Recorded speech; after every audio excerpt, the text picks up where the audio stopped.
Absolutely.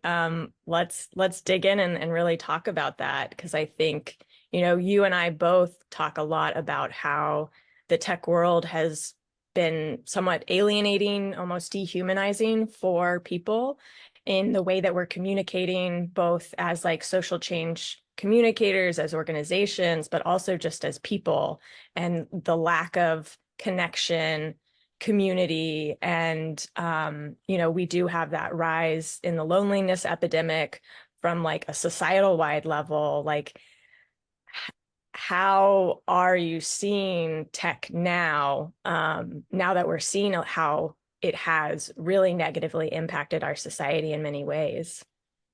Yeah, I mean, I think we're at a really interesting time because there's this sort of, there's a concept called disintermediation, which is really about sort of bundling versus unbundling of lots of things, but including information and the platforms we use for that.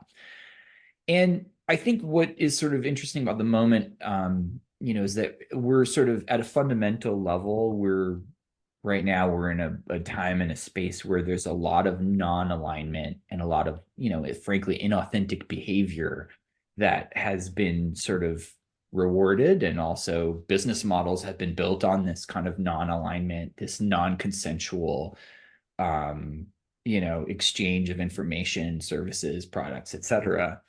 And it makes it really hard for us to know what genuine connections and engagement with other people even looks or feels like. And so in the context of that environment, we're sort of constantly bombarded by this really sort of, I don't know how else to put it, shitty, inauthentic behavior, right?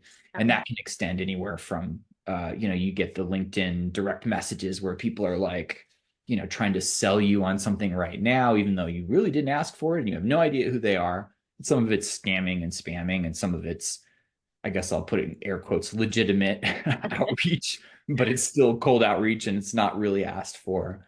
And so we're all sort of familiar with that. But then, you have those other layers of disinformation where you have, fake content on the internet that is being monetized through Google ads. And there's a weird, loop that happens there between, disinformation and Google as a major tech player, probably the major tech player in digital advertising.